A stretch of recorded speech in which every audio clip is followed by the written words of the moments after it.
Bonjour à tous, nous sommes le samedi 21 mars, il est midi, donc le samedi à midi, c'est l'émission politique, donc la seule émission politique du département. Cette émission, on va se concentrer sur les élections départementales, pas d'invités en plateau pour des raisons justement de règles électorales. Demain, vous serez appelés à voter pour les élections départementales ainsi que dimanche prochain. Ces élections s'avèrent très importantes, même si on soupçonne, enfin selon les statistiques, donc un taux d'abstention qui serait donc autour de 57% selon les derniers chiffres.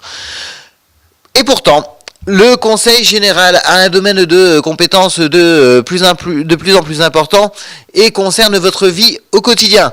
Donc, on vous appelle bien sûr à voter et à prendre connaissance des différents candidats aux élections. Quels sont les domaines de compétences du Conseil général? Bien évidemment, il y a tout ce qui tourne autour de l'action sociale. C'est-à-dire que c'est le Conseil général qui gère tout ce qui est prestations, donc action sociale, aussi bien le RSA que la dépendance pour les personnes âgées. Également, donc ça gère tout ce qui est voirie, donc l'entretien des voiries et aussi une grande partie de 240 km donc des routes nationales est gérée par le Conseil général de l'Essonne.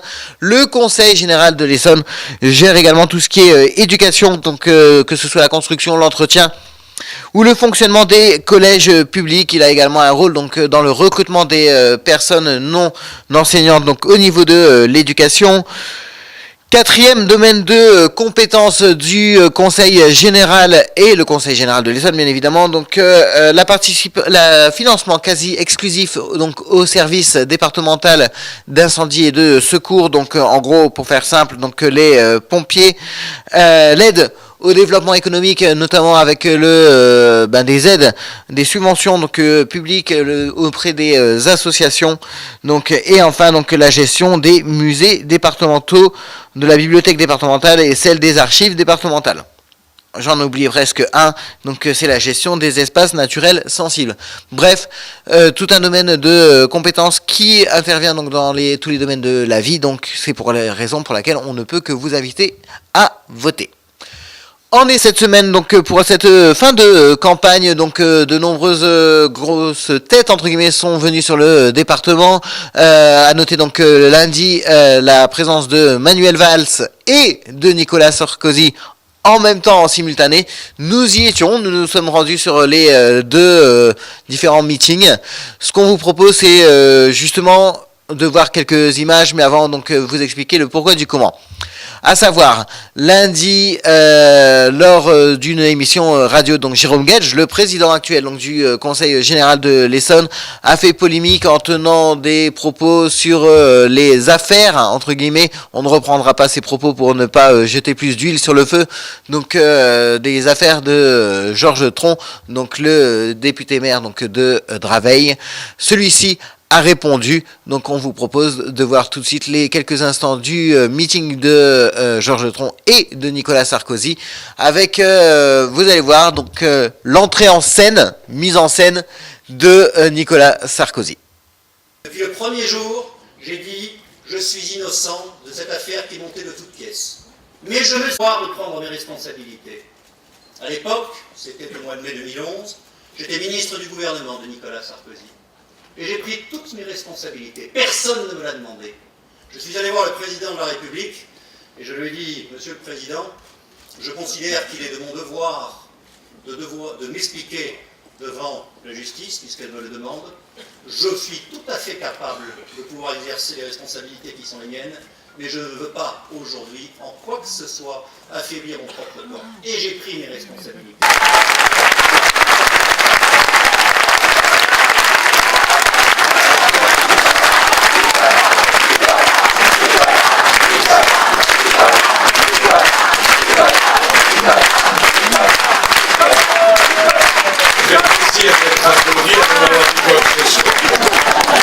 C'est pas très mérité.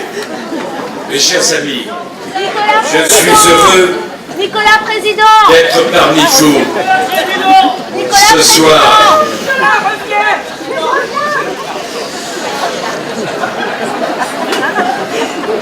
Il faut que Je vous dis, j'ai un petit groupe qui me suit tous les soirs. Merci. Revenez les filles. Demain, je suis ailleurs. Des extraits du meeting de Nicolas Sarkozy. On va changer. Donc là, on était à Palaiseau. On va changer. On va aller direction donc d'Evry. Donc pour voir quelques images du meeting de Manuel Valls qui avait d'ailleurs sur scène, contrairement, alors si on veut parler un peu de mise en forme, on avait Nicolas Sarkozy qui était seul sur scène. Par contre, du côté du PS, tous les candidats étaient donc sur la tribune et on a vu l'arrivée aussi de Manuel Valls. Donc tout de suite, quelques images du meeting de Manuel Valls.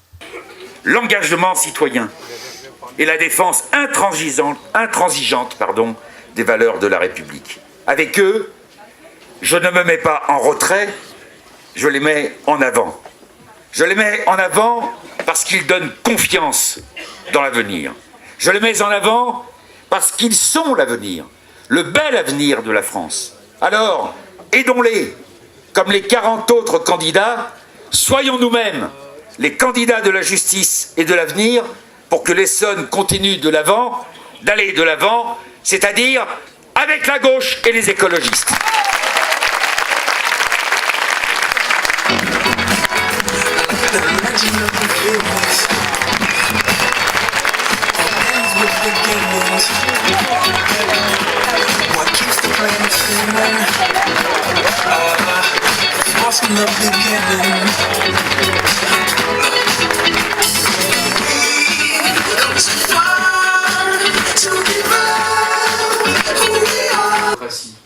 Il se présente aux élections comme tout le monde, donc il est démocratique.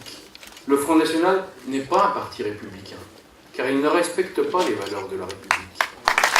Et donc le meeting qui s'était tenu donc le 16 à Évry, toujours donc alors bien évidemment on ne peut pas parler de fond aujourd'hui donc comme on l'a dit tout à l'heure pour les règles électorales, donc néanmoins ce qu'on vous propose puisqu'on a fait la gauche et la droite, c'est de faire aussi le tour du côté du centre et de l'extrême droite avec les interventions donc des personnes qu'on a déjà reçues d'ailleurs sur Effervescent.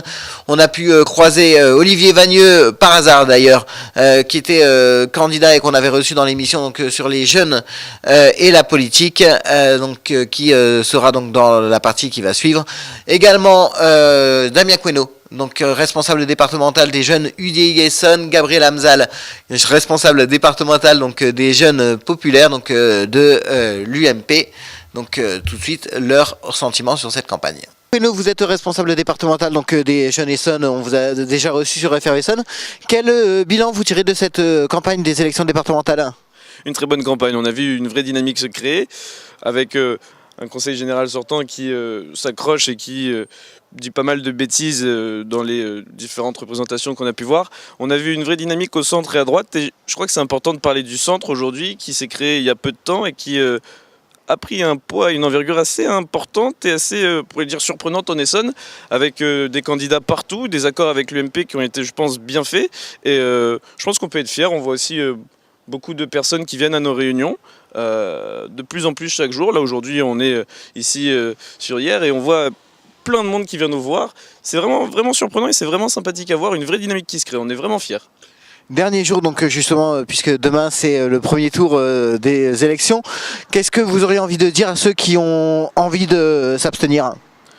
Je pense qu'il ne faut pas s'abstenir, c'est important d'aller voter parce que il y a des gens déjà, enfin on va pas faire un cours d'histoire, des gens qui sont battus pour aller voter, c'est un droit mais c'est surtout un devoir moral et civique d'aller voter. Et puis en ces temps de crise, ne pas aller voter c'est faire le jeu des extrêmes et je pense qu'il est important de savoir que l'alternative, c'est pas non plus d'aller voter pour les extrêmes, et surtout pas de ne pas voter, c'est d'aller voter pour celles et ceux qui ont envie de faire bouger les choses, pour ceux qui ont envie d'avancer, pour le centre, pour la droite. Enfin, il faut se mobiliser. C'est vraiment attristant de voir que les gens ne veulent pas aller voter. Moi, ça me fait beaucoup de peine. Effectivement, on annonce un Front National plutôt haut. Qu'est-ce que votre sentiment là-dessus? Moi, je veux juste voir que ce qui se passe surtout, c'est qu'avec les accords entre l'UMP et l'UDI, on sera en tête dans de nombreux départements. En Essonne, tout particulièrement, on va pouvoir faire rebasculer le département au centre et à droite. Moi, c'est tout ce que je vois. Les extrêmes, je pense que c'est un effet de crise. Ça partira aussi vite que c'est venu. Une question d'ailleurs, si vous deviez choisir entre un candidat PS ou un candidat FN, vous prôneriez comme l'UMP le Nini ou pas?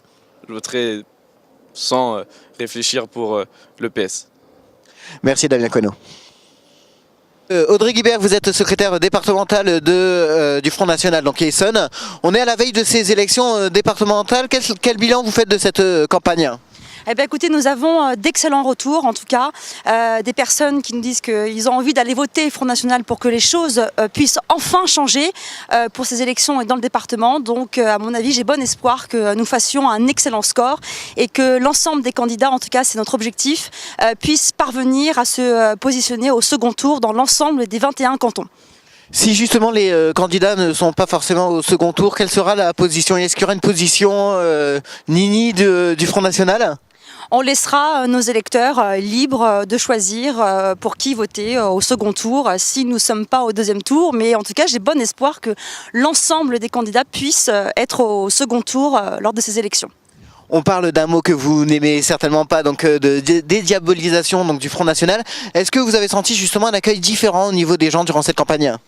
Écoutez, les gens nous disent enfin, voilà, le Front National arrive, nous sommes implantés puisque une grande partie aussi de nos candidats sont élus municipaux et ou élus communautaires. Donc nous poursuivons notre implantation locale. Nous sommes aujourd'hui reconnus pour notre travail justement d'implantation locale et les gens vont voter pour nous pour que ça change puisque nous sommes le seul parti politique aujourd'hui à défendre concrètement le département, la survie du département puisque l'UMP et le Parti Socialiste souhaitent la suppression du département. Donc effectivement, il y a des projets de loi qui sont en cours. La position du Front National? La position du Front National, c'est de défendre justement le département. Aujourd'hui, c'est vrai qu'il y a un certain nombre de transferts de compétences qui vont s'opérer donc du département vers la région, notamment tout ce qui s'articule autour du développement économique local. Ça serait la région maintenant qui pourrait orienter ou réorienter le développement économique local. Et nous pensons que malheureusement, les PME, PMI locales seront les grandes oubliées de cette hyper grande région, puisque l'UMP et le PS souhaitent renforcer justement les hyper-agglomérations, renforcer le pouvoir de ces grandes régions. Je fais le pari d'ailleurs que demain, peut-être, on aura la fusion de régions transnationales. En tout cas, nous défendons l'inverse, c'est-à-dire des communes puissantes, des départements puissants pour protéger nos concitoyens, puisque le département, c'est un échelon de proximité indéniable. Et en tout cas, nous allons nous battre pour que le département puisse survivre. Merci Audrey Guibert. Olivier Vagneux, donc vous êtes candidat aux élections départementales qui auront lieu donc demain et dimanche prochain. On vous avait reçu sur Effervescence à l'occasion donc des élections municipales puisque vous étiez parmi les plus jeunes des candidats. Quel ressenti, quel bilan vous faites de cette campagne pour ces élections? Eh bien, je commence à trouver ma place. Je vois que ma notoriété commence à monter par rapport aux électeurs et pareil avec mon binôme. Donc déjà, nous comblons le déficit qui pouvait exister jusque-là. Et ensuite, eh bien, comme ça, nous arrivons à mieux nous faire entendre de nos idées, ce qui est déjà pas mal, une grande avancée. On prévoit, selon les sondages qui sont parus, une très grande abstention. Quel retour, quel accueil vous avez au niveau des gens? Je pense en effet qu'il y aura une très forte abstention parce que beaucoup de gens disent qu'ils en ont clairement marre de la politique, du moins de la politique comme elle est faite, et beaucoup disent qu'ils n'iront pas voter, sinon qu'ils iront voter Front National. Donc pour vous, il y a un risque de vote sanction? Tout à fait. Et pas que pour le PS, mais pour tous les partis, vous pensez? Oui, je pense que l'UMP aussi sera sanctionné pour son comportement au niveau global et national. Vous avez été candidat donc aux élections municipales, là aux élections départementales. Prochaine étape, ça sera quoi? Les législatives en 2017, et puis je retournerai au municipal en 2020, et peut-être, mais nous n'y sommes pas encore, au départemental en 2021. Quel retour vous faites par rapport à cette campagne? La campagne, vous voulez dire des départementales? Intrigante, car il y a beaucoup d'intérêt de la part des jeunes, justement, comparé à d'autres élections. Et aussi sur le terrain, on le ressent bien, des personnes qui veulent l'alternance, qui veulent autre chose, et donc un bilan plutôt positif, je pense. On vous avait reçu à votre prise de fonction, donc il n'y a pas si longtemps que ça sur Effervescence. Là, c'est votre première grosse campagne en tant que responsable? Entre autres, j'avais aussi fait les présidentielles en 2012 pour Nicolas Sarkozy qui est présent ce soir. Mais oui, effectivement, avec les municipales et législatives, c'est ma grosse campagne de terrain. Est-ce que vous sentez une fébrilité au niveau quand même de la gauche, puisque lundi, donc jour du meeting de Nicolas Sarkozy, on a eu une polémique avec Jérôme Guedj qui a tenu des propos. Qu'est-ce que vous en pensez? Jérôme Guedj, de toute façon, est sur la défensive, il a peur et il sent que sa tête va sauter. Donc voilà, c'est tout ce que j'ai à dire. Il a l'attitude qui va avec. Quel message vous pourriez dire aux personnes qui hésitent à voter ? Qu'il est important, même si on ne sait pas les compétences, malheureusement, ça c'est un truc de socialiste, donc encore une fois, et qu'il ne faut pas leur laisser la main mise surtout, et que si vous voulez voter et voter utile, faites le bon choix. Nicolas Sarkozy est présent sur le territoire. Stratégie par rapport au fait que Manuel Valls est présent au même moment ou pur hasard ? Ah mais pas uniquement, Nicolas Sarkozy vient, et c'est la première fois qu'un président ou ancien président vient sur le plateau de Saclay. François Hollande n'est pas encore venu. Donc voilà, il vient ici pour justement venir alors que François Hollande n'est pas venu. Et puis en parallèle, il y a Manuel Valls qui vient. Donc je pense que ça va être un peu le rapport de force ce soir en Essonne. L'Essonne sera sans doute la cible de tous les médias. Merci Gabriel Hamzal. Enfin, donc après les responsables, les jeunes, les responsables, on va s'intéresser aux responsables départementaux. Donc on vous propose d'écouter donc l'intervention de Vincent Delahaye, donc député, maire de Massy et président de l'UDI Essonne, donc qui revient également sur cette campagne. Et on terminera donc ce petit tour d'horizon avec Chantal Joanneau, donc qu'on a pu avoir en interview. Donc Chantal Joanneau qui est vice-présidente de l'UDI nationale et ancienne ministre des Sports. C'est à suivre tout de suite sur Effervescent.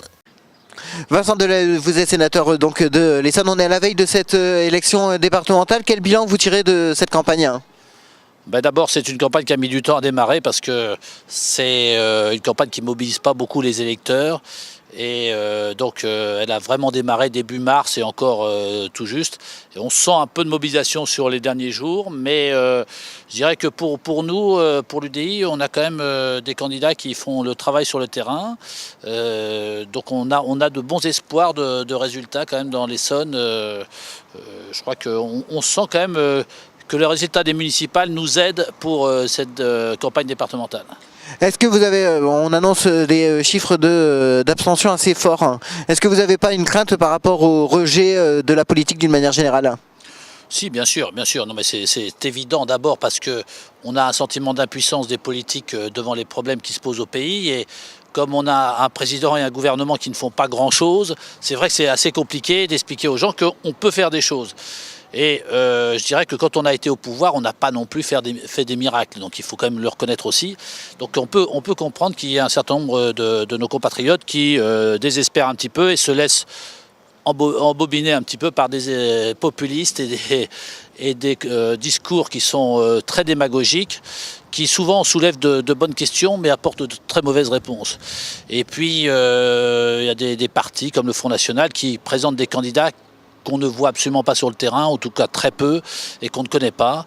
Donc moi je pense que les électeurs doivent faire confiance d'abord et avant tout à des élus de terrain, des élus qui travaillent et qui sont là tout au long de l'année, qui sont peut-être pas parfaits, ils font peut-être pas que des choses merveilleuses, mais en tout cas on est des gens qui travaillons et qui sommes honnêtes. Donc je crois que c'est quelque chose qu'il faut dire aussi. L'UDI et l'UMP donc seront main dans la main pour le second tour de cette élection en Essonne ? Bien sûr, on était déjà main dans la main pour le premier tour, sauf à Corbeil où l'UDI ne soutient personne et dans le canton de Dourdan où il y a une primaire. Mais pour le reste, on a trouvé des accords en commun, donc bien sûr, on restera ensemble pour le deuxième tour. Chantal Joanneau, donc ancienne ministre des Sports, vous êtes présente en Essonne en soutien donc des candidats. Quel bilan vous faites de cette campagne des élections départementales ?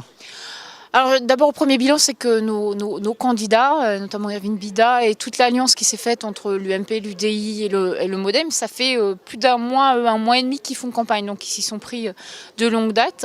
Après, nous, c'est vrai qu'on voit que les choses s'accélèrent là dans les 10 derniers jours, se sont accélérées dans les 10 derniers jours, qu'on aurait aimé que cette campagne des départementales ait un peu plus d'audience, plus de retentissement et qu'elle ne se limite pas au débat stérile sur le Front National qui nous intéresse pas tellement. Ce qui nous intéresse, c'est qu'est-ce qu'on propose.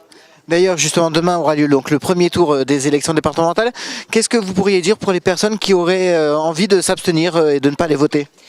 La première chose, c'est que le département, c'est énorme. Voilà, chaque budget départemental en Île-de-France est entre 1,2 milliard et 1,6 milliard d'euros, avec des compétences déterminantes, notamment dans le domaine social, mais aussi dans le domaine des transports, des routes, dans le domaine des collèges. Alors, vraiment, sur le domaine social, c'est déterminant. Donc, si on ne fait pas de choix, il ne faut pas s'étonner ensuite qu'on ait des politiques qui ne nous plaisent pas sur le terrain. On doit faire un choix. Et puis, deuxièmement, s'ils ont un message à faire passer, s'ils ont un message à faire passer à l'ensemble de la classe politique, mais qu'ils aillent voter. Ils peuvent même voter blanc, parce qu'aujourd'hui, on compte les bulletins blancs. Donc ça, c'est un choix qu'on a fait, nous, au centre, de dire il faut compter les bulletins blancs. Donc ils peuvent même compter blanc. Mais le principal, c'est qu'ils s'expriment. Parce que c'est quand même, c'est un devoir de participer à la vie citoyenne, c'est un devoir d'aller voter. C'est plus qu'un droit, c'est un devoir. Effectivement, d'ailleurs, la reconnaissance du vote blanc était une proposition portée par l'UDI. Quel point de vue vous avez sur la proposition de la semaine dernière pour rendre le vote obligatoire ? Moi, j'ai une position très favorable. C'est d'ailleurs cette proposition de loi, elle avait déjà été déposée au Sénat en juin 2014, de manière transpartisane, y compris par des sénateurs de l'UDI. Mais ça, c'est une conception politique. Moi, je résume pas ça à la problématique de il faut s'exprimer à cause des extrêmes et tout. C'est pas ça le sujet. Je pense que c'est un vieux débat politique et je soutiens les positions de Karen Malberg. Vous voyez, c'est pas tout frais sur l'idée que c'est une fonction d'être citoyen. C'est plus qu'un droit. C'est une fonction d'être citoyen et que dans cette fonction, on a chacun le devoir d'aller voter, effectivement. C'est pas si fréquent que ça d'aller voter, donc ça prend pas beaucoup de temps, donc faisons-le. Quelle sera la stratégie d'une manière générale de l'UDI pour le second tour? Appuyer les candidats UMP? Sur la très très grande majorité, je veux dire la quasi-totalité de toute façon des cantons, on a une alliance entre des candidats UMP, UDI et MoDem. On a vraiment fait ce choix de l'alliance pour les élections départementales, donc il n'y a aucun problème pour la suite. Dernière question, un clin d'œil entre guillemets à l'UMP. Si vous deviez faire un choix entre un candidat PS ou un candidat FN, vous choisiriez? Nous, à l'UD, on a une position du Front républicain. On considère que le Front national n'est pas un parti républicain puisqu'il sélectionne les gens non pas sur leurs compétences, non pas sur leurs efforts, mais sur leur origine. Donc, on appelle systématiquement à voter contre le Front national et systématiquement à soutenir les autres. Voilà pour ce petit tour d'horizon donc concernant ces élections départementales. On vous invite, comme on l'a dit tout à l'heure, à voter. Donc prochaine émission, l'émission Décibel, donc l'émission de découverte musicale où on recevra, ça sera mercredi donc à 20h, donc Charlie Ghosn, une artiste à découvrir sur Effervescent. Vous en savez plus qu'hier mais moins que demain. Passez une excellente soirée, un excellent week-end à tous.